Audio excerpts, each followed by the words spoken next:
सुप्रभात। दया और प्रेम के भंडार हैं सदगुरु।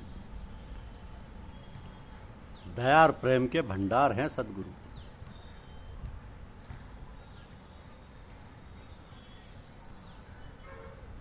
साधु अंतर में साधना करने वाले को कहते हैं। सदगुरु सदलोक के वासी हैं। सतलोक सत प्रेम और दया का भंडार है। इसलिए कहा जाता है कि आप गुरु सदगुरु दया और प्रेम के भंडार हैं। तो सदगुरु सत प्रेम एवं दया के भंडारी हैं। सत प्रेम दया की साक्षात मूर्ति है, मगर उनकी रहाइश पार ब्रह्मांड शरीर यानी कारण शरीर में है, और शिष्य है पिंड शरीर का वासी। स्थूल शरीर में सुख दुख में पड़ा हुआ शिष्य सदगुरु के चरणों में गया तो सही, मगर भोगवादी एवं भौतिकवादी प्रवृत्ति के कारण चेले से अंतर साधन नहीं बन पड़ता। दोनों के आध्यात्मिक स्तर में दूरी बहुत है। इस दूरी को पाटने के लिए गुरु ने एक निराली युक्ति निकाली कि सदगुरु सतलोक अर्थात पार ब्रह्मांड शरीर में, शिष्य पिंड शरीर में, दोनों अलग अलग विपरीत छोर पर, साधु दोनों के बीच में, ब्रह्मांड शरीर के भिन्न भिन्न मंडलों में अंतर साधन करने वाला है। साधु मध्यस्थ सदगुरु के भावों को शिष्य तक पहुंचाता है और शिष्य की बातों को सदगुरु तक पहुंचाता है। तो बिना बिचवई के कहीं कोई काम नहीं कर सकता। बिना बिचवई के न शादी हो सकती है, न मकान की खरीदी बेची हो सकती है, न मंडी में शराब के यहाँ गर्जे के बिना मध्यस्थ के कोई काम नहीं चल सकता। तो वही हथकंडा गुरु ने भी अपनाया। संबंध में गुरुवाणी है, गुरुवाणी बाहर गुरुवाणी भीतर। गुरु बतावें शादी को, गुरु शिष्य को साधु के पास भेजते हैं। शिष्य कुछ समय साधु की सेवा में रहता है, कुछ साधन की बातें होती है, फिर साधु क्या करते हैं। तो गुरु कहते हैं कि मानव शरीर सारे सुखों की जड़ है, जो विधाता की अनुपम रचना है।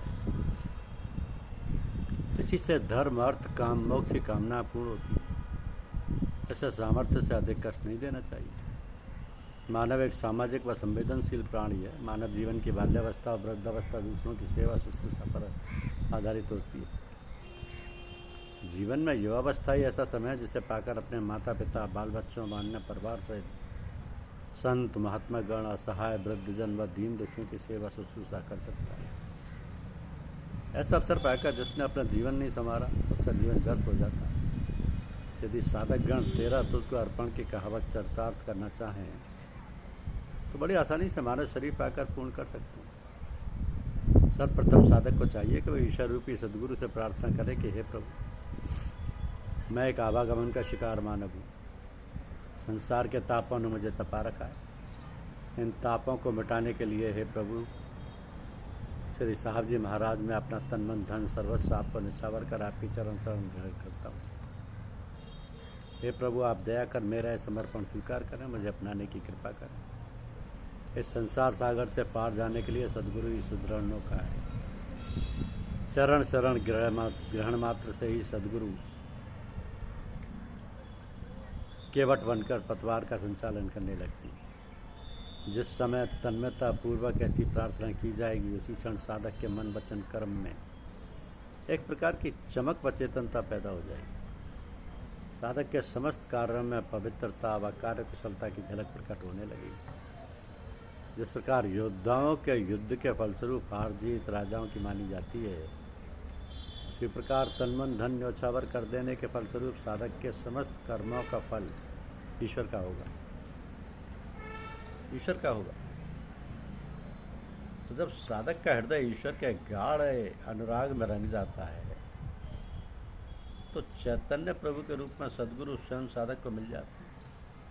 हृदय में ज्ञान का दीपक जलाने वाला वही होता है जो उन्हें मनुष्य समझता है, वो ना समझ होता है। सदगुरु सर्वदेवमय होता है। ये समर्पण अथवा न्योछावर एक प्रकार से अपने अहम को सदगुरु महाराज के चरणों में परित्याग कर ईश्वर का बन जाता है, क्योंकि ये मानव शरीर अपने लिए नहीं है, दूसरों की सेवा के लिए। तो सर्वप्रथम मानव सेवा को ईश्वरीय कर्तव्य समझ लिया जाए तो अच्छा होगा। तन्मय होकर अपनी शारीरिक क्षमता के अनुसार असहाय, दीन दुखियों, वृद्धों और समस्त जीवों को ईश्वर स्वरूप समझकर उनकी सेवा करनी चाहिए। जो साधक समर्थ होकर भी बूढ़े माता पिता, बालक, संतान, गुरु, असहाय, वृद्धजनों व शरणागत का भरण पोषण से सेवा नहीं करता, वो जीता हुआ मुर्दे के समान है। सेवा निष्कामता के साथ फल रहित होकर करना चाहिए। किसी की पीड़ा को देखकर हम तड़प उठें, हमारा चरित्र चेतना उसके निवारण के लिए सक्रिय हो जाए, हमारे आत्मा में उसकी सेवा के लिए अकलाहट भर जाए, यही सच्ची सेवा है। जितनी सुख सुविधा हम अपने लिए चाहते हैं उतनी दूसरों की सुख सुविधा का ध्यान रखना चाहिए। उदारता हमारे स्वार्थ को पराजित करती है और सहिष्णुता की उष्णता हमारे अहम को गलाती है। तो जब सेवा करते साधक का अंतःकरण शुद्ध व निर्मल हो जाता है तो मैं और मेरेपन की भेद दृष्टि समाप्त हो जाती है। सेवा छोटी है या बड़ी है महत्वपूर्ण नहीं, किस भाव से, किस दृष्टि से की जा रही है उसकी महत्ता है। गरीब, अनाथ, मानसिक रूप से विकलांग व कुष्ठ रोगियों की सेवा सहायता करते रहना चाहिए। मन संस्कार का पुंज व दुधारी तलवार की तरह है। मन बलवान से बलवान, अत्यंत भयंकर देव है। यद्यपि मन सारे संसार चक्र को चला रहा है। जब अपने मन को ईश्वर रूपी सदगुरु के चरणों में अर्पित कर दिया तो फिर मैं और मेरा मन कहाँ रहेगा। कर से कर्म करिए विधि नाना, मन राखिए जहाँ कृपा निधान के अनुरूप समस्त कर्म करते हुए मन को ईश्वर के चरणों में लगाए रखना चाहिए। चारों तरफ से मुँह मोड़कर मन को निश्चित लक्ष्य व प्रयोजन में लगाया जाए। इधर उधर की बातें सुनकर उनमें उलझे रहना मन शक्ति का अपव्यय ही है। मन शक्ति प्रचंड है, बिखराव में यह नष्ट होती रहती है। तो स्वाध्याय, जप आदि द्वारा मन को ईश्वर के चरणों में लगाए रखना चाहिए। धन सांसारिक विभूति है, इसकी सदुपयोगिता सुखकारक व दुरुपयोगिता दुखकारक होती है। जब आप अपने धन को धर्म से जोड़ देंगे तो आपका धन धर्मार्थ बन जाएगा। अब धन संग्रह करने में अच्छा लगता है और खर्च करना बुरा लगता है। धन बढ़िया नहीं होता, उसकी सदुपयोगिता अच्छी होती है। जिसके पास धन ही नहीं, उस पर सदुपयोगिता की जिम्मेदारी नहीं होती। जहाँ बिक्री नहीं, वहाँ कर कैसा। तो जिस समय हम आप बाजार में मिष्ठान खरीदते हैं उस समय आप उसको सुरोधार्य नहीं करते। जब वही मिष्ठान हम आप ईश्वर को अर्पण कर भोग लगाते हैं उसी समय से वह मिष्ठान प्रसाद का रूप धारण कर लेता है और हम आप सभी प्रसाद समझकर उसे सिरोधार्य करते हैं। फिर उसी प्रसाद के लिए बड़े बड़े लोग हाथ फैलाते हैं।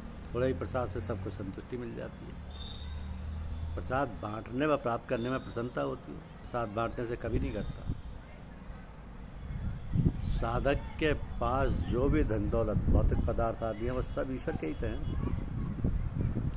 उसमें तो अपनत्व को हटाकर आवश्यकता अनुसार प्रसाद स्वरूप सदुपयोगिता करते रहें, जो वो धन कभी घटने वाला नहीं है। धर्म से जुड़े हुए सत्संग आदि के लिए जो धन खर्च किया जाता है वो धन दान में हो जाता है। उसी प्रसाद रूपी धन से दीन दुखियों आदि की सहायता करते रहें, यही धन की सदगति है। तो ऐसे समर्पित एवं भावित साधक अपने अंदर के समस्त दोष दुर्गुणों से मुक्त होकर दोष व दुर्गुणों का समापन कर सर्वे भवन्तु सुखिनः जैसे प्यारे श्लोक का मनन करते हुए ईश्वर प्रेम में निमग्न रहते हैं। यही तन मन धन न्यौछावर करने का उत्तम व सरल सुगम मार्ग प्रतीत होता है। तो बचपन और युवावस्था पार किए बिना कोई वृद्ध नहीं हो सकता। ठीक इसी प्रकार कोई व्यक्ति कर्मनिष्ठ एवं समाजनिष्ठ हुए बिना ईश्वरनिष्ठ नहीं हो सकता। यदि हम सब वस्तुतः ईश्वर तक पहुंचना चाहते हैं तो पवित्र जीवन और सेवा धर्म की सहायता से तन मन धन न्यौछावर कर इस महान यात्रा को पूरा कर सकते हैं। समर्पण के फलस्वरूप साधक के चित्त में ये बात दृढ़ मूल हो जाएगी कि परमात्मा की चेतना उसके माध्यम से क्रियाशील है। मेरा मुझ में कुछ नहीं, जो कुछ है सो तो तेरा तुझको सौंपते, क्या लागे है। धन्यवाद।